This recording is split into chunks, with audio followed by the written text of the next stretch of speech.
Hey, all you cinema buffs out there. He's Nate, I'm Dennis, and we're bringing you our 2017 first half wrap-up. Now, 4th of July has just passed. We all hope you guys had a safe and fun holiday weekend. And so the half-year marks here. We've seen a lot of movies this year, Nate. Some good ones, some bad ones. It's always a mixed bag. Yeah. But before we get into which ones we like the best and worst, which one was your biggest letdown? Like, what movie were you anticipating, but you just walked out of the theater feeling left down? I mean, actually, this year it kind of had a few, unfortunately. Really? It's just, for me, it's been not the greatest year, I guess. But my biggest letdown was Kong Skull Island. You know, you didn't get to see it. I did not. And it wasn't the worst movie I saw this year or anything. I just really like the character of King Kong. I really like the world they built, especially Peter Jackson's King Kong was one of my favorites. And this one was just kind of by the numbers and just no characters whatsoever. I was really disappointed in all of it, kind of. But I still gave it a passing score because I think that audiences would like it. But personally, let down. Yeah. I heard they played a little too safe in that one. Yeah, they definitely did. My biggest letdown of the year has to be Alien Covenant. Just that, and once again, it's not a bad movie. I mean, I recommended that people go see it, but it's just that you expected a lot more with Ridley Scott coming back. Yeah. This great cast he had, and I feel like it was kind of a thing where the reaction to Prometheus was it didn't feel enough like an Alien movie, and he tried to make Alien Covenant too much of an Alien movie and too much of a Prometheus sequel, and he couldn't balance the two. I agree. Like I said, I gave it a passing score too, but it wasn't exactly what I was looking for. I actually just watched the movie Life recently, and that's more what I was looking for out of Alien Covenant. You know, close quarters alien terror was what I really wanted out of it. So, but let's flip the coin. What was your biggest surprise? What were you like, oh man, that was way better than I thought it would be? My biggest surprise of the year easily was Get Out. Oh, okay. Yeah, Get Out. I mean, it's just I had medium expectations going into that movie just because Jordan Peele, he's a first-time director, and I don't put too big expectations on a first-time director of any sort, and especially when it's a comedian going to horror. Yeah. But I mean, not only was this movie horror, it was sci-fi. It felt more like a episode of Twilight Zone, like a very long episode of Twilight Zone. I can see that. Yeah. But really well acted, really well written, and it's that much better the second time around. I agree. I wish I would have gave myself a little more time for that movie to settle before I gave it a review, because it really did stick with me. The themes of it and the images in it really stuck with me, and I think that it does deserve all the credit that it's receiving. It is a really well-made movie, definitely. Yeah.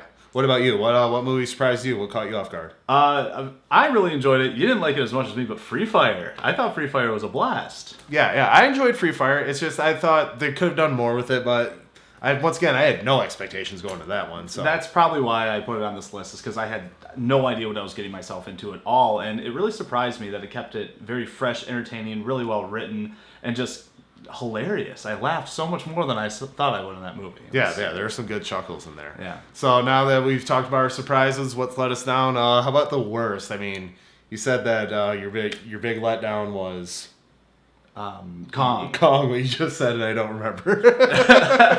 But Kong was a letdown for you. So, but what movie's the worst? I mean, what movie's just the absolute? The worst movie I've seen this year is Rings.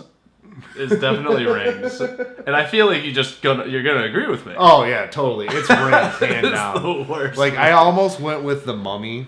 Okay. But it's one of those things where I sat down. If I had to watch The Mummy again or Rings again, I would watch The Mummy again. 100%. And as painful as it would be, I would watch The Mummy again. And that was me with Resident Evil: The Final Chapter.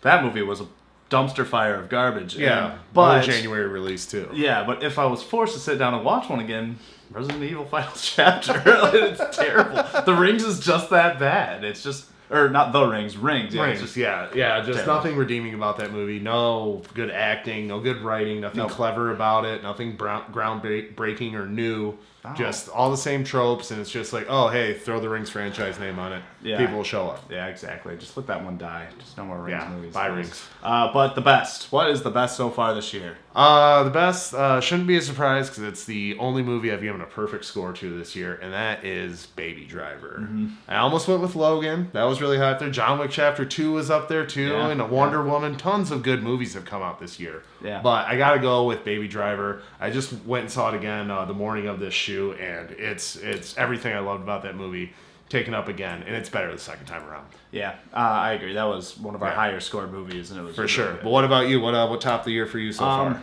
For me, unfortunately, I wasn't able to review it, but Logan Yeah, Logan is just spectacular. It's the superhero movie I've been wanting out of X-Men, out of Wolverine, out of all of that. It just was so well executed, so emotional and gory and gritty and real and grounded. And once again, I didn't get to review it, but if I could review it, it'd be a 9.5. I think you gave it a 9.5 Which is, as well. that is the score I gave. I think so too. I just think that movie was fantastic and like borderline Oscar-worthy in certain aspects, I would say. With performances across the board. Yeah, and it's just a breath of fresh air into what seems like kind of what's becoming a stale genre, the comic book movie, where we got 5, 6 coming out every year. Yeah. It's good to see something different. Yeah, it's a transitionary period, I think, where it's just like this comic book thing needs to evolve, and I think that Logan is, no pun intended, I guess, but like it needs to evolve to continue on and to keep people's attention. I think Logan did that. It offered everything I needed out of a superhero movie.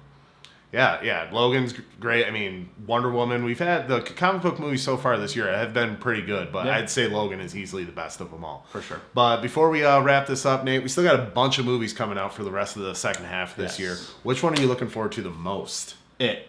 Hands down, it. I'm really looking forward to that as well. I just finished reading the book for the first time. It's awesome, and I've seen things in the trailer. We just watched the trailer in theater where it was terrifying. God, it was the first time I saw it on the big screen. Yeah, like the first time I saw the trailer on my phone, I was like, ooh, that was creepy. When I saw it in the theater, I was scared out of my mind. Yeah, I'm really looking forward to that. There's a lot of good movies coming up this year. I mean, the new Kingsman movie, that was one of my most anticipated. Yeah. And of course, we got The Last Jedi. War for Planet of the Apes. War for Planet of the Apes, Dunkirk, Valerian. A lot of good movies coming out still. Yeah. But I gotta say, one that snuck in a December release, it was on my top 5 anticipated last year, but didn't get released. The Disaster Artist, James Franco's biopic about Tommy Wiseau and the making of The Room. Yeah. So, I mean, people have said, after it premiered at SXSW, Franco might get some Oscar attention. It's coming out in December. That's an Oscar date so far. Yeah. So we'll see. We got tons of movies coming out the rest of the guys year. We'll be bringing you tons of reviews, tons of different shows. We'll be bringing you some video essays, trailer breakdowns, a bunch of new videos coming your way. But until then, don't you forget, there's no place like the theater.